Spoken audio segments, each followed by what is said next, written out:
ಸಾರ್ವಜನಿಕ ಕಾರ್ಯಕ್ರಮವೊಂದರಲ್ಲಿ ಚೈತ್ರ ಕುಂದಾಪುರ ಬಂಟ ಸಮುದಾಯದ ಬಗ್ಗೆ ಅವಹೇಳನಕಾರಿ ಹೇಳಿಕೆ ನೀಡಿದ್ದು ಅವರು ಮಾಡಿರುವ ಆರೋಪವನ್ನು ಸಾಬೀತುಪಡಿಸಬೇಕು.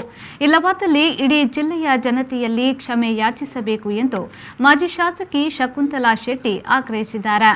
ದಕ್ಷಿಣ ಕನ್ನಡ ಜಿಲ್ಲಾ ಕಾಂಗ್ರೆಸ್ ಕಚೇರಿಯಲ್ಲಿ ಜಿಲ್ಲಾ ಮಹಿಳಾ ಕಾಂಗ್ರೆಸ್ ವತಿಯಿಂದ ಆಯೋಜಿಸಲಾದ ಸುದ್ದಿಗೋಷ್ಠಿಯಲ್ಲಿ ಮಾತನಾಡಿದರು. ಚೈತ್ರ ಕುಂದಾಪುರ ಪ್ರಚೋದನಕಾರಿ ಭಾಷಣದ ಜೊತೆಗೆ ಬಂಟ ಸಮುದಾಯ ಹಾಗೂ ಬಿಲ್ಲವ ಸಮುದಾಯಕ್ಕೆ ಅವಮಾನ ಮಾಡಿದ್ದಾರೆ ಎಂದು ಆರೋಪಿಸಿದರು. ಬಂಟ ಸಮುದಾಯದವರು ಪಕ್ಷದ ರಾಜ್ಯಾಧ್ಯಕ್ಷರಾಗಿರುವಾಗ ಆಕೆ ಭಾಷಣ ಮಾಡಿದ ಜಾಗದಲ್ಲಿ ಬಂಟ ಸಮುದಾಯದ ಪ್ರತಿನಿಧಿ ಶಾಸಕರಾಗಿರುವಾಗ ಬಂಟ ಸಮುದಾಯದ ಹೆಣ್ಣು ಮಗಳನ್ನು ಅವಮಾನಿಸಲು ಅವರೇ ಕುಮ್ಮಕ್ಕು ನೀಡಿದ್ದರೆ ಎಂಬುದನ್ನು ಸ್ಪಷ್ಟಪಡಿಸಬೇಕು. ಬಿಲ್ಲವ ಸಮುದಾಯದ ಪೂಜನೀಯ ಆಯುಧ ಸೂರ್ಯವನ್ನ ತಲವಾರಿಗೆ ಹೋಲಿಕೆ ಮಾಡಿ ಮಾತನಾಡಿದ್ರು.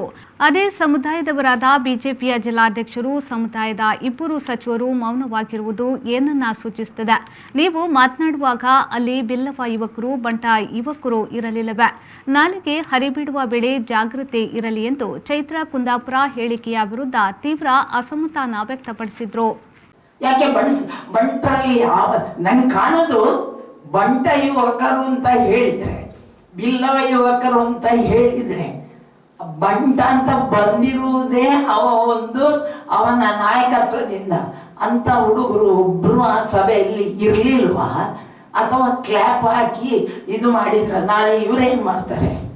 ಈ ಬಿಲ್ಲವ ಹುಡುಗರೇ ಏನ್ ಮಾಡ್ತಾರೆ? ಕೋಟಿಕನ್ಯರ ಹೆಸರು ಹೇಳಿದ್ರೆ ಸಾಲದು ಸ್ವಾಮಿ. ಅವರ ಕೈಯಲ್ಲಿರುವ ದುರ್ಗೆಯ 8 ಕೈಯಲ್ಲೂ ಆಯುಧ ಇದೆ, ಎಲ್ಲೂ ಉಪಯೋಗ ಮಾಡುವುದಿಲ್ಲ. ದುಷ್ಟತನ ಬಂದಾಗ ದುಷ್ಟ ಶಕ್ತಿಯ ಕೆಟ್ಟದನ್ನು ನಾಶ ಮಾಡಲಿಕ್ಕೆ ಮಾತ್ರ ಹಿಂದೂ ದೇವರುಗಳು ಅಸ್ತ್ರ ಉಪಯೋಗ ಮಾಡುವುದು. ಗೊತ್ತಾ? ಒಪ್ಕೊಳ್ತೀರಾ?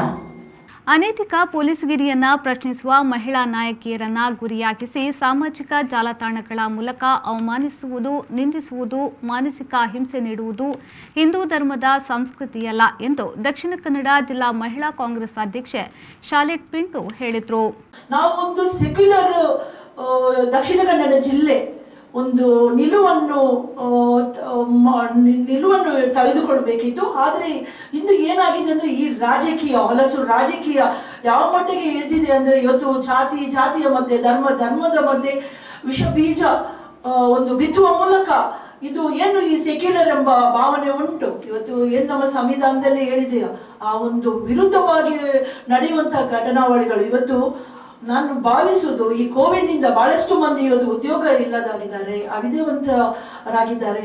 ಆದ ಕಾರಣ ಇಂಥ ಘಟನೆಗಳು ಕೂಡ ಕಾರಣ. ಈ ಘಟನೆಗಳು ಈ ಯುವಕರಿಗೆ ಇವತ್ತು ಕುಮ್ಮಕ್ಕು ಕೊಡಲಿಕ್ಕೆ ಕಾರಣಗಳು ಈ ಬಿಜೆಪಿ ಸರ್ಕಾರ ಅಂತ ಹೇಳಲಿಕ್ಕೆ ನಾನು ಇಚ್ಛಿಸ್ತೇನೆ. ಸುದ್ದಿಗೋಷ್ಠಿಯಲ್ಲಿ ಜಿಲ್ಲಾ ಪಂಚಾಯತ್ ಮಾಜಿ ಅಧ್ಯಕ್ಷೆ ಮಮತಾ ಗಟ್ಟಿ, ನಾಯಕಿಯರಾದ ಅಪ್ಪಿ, ಸುರೇಖಾ ಚಂದ್ರಹಾಸ್, ಚಂದ್ರಕಲಾ, ಮಲ್ಲಿಕಾ, ತನ್ವೀರ್, ಗೀತಾ ಅತ್ತಾವರ ಮೊದಲಾದವರು ಉಪಸ್ಥಿತರಿದ್ದರು.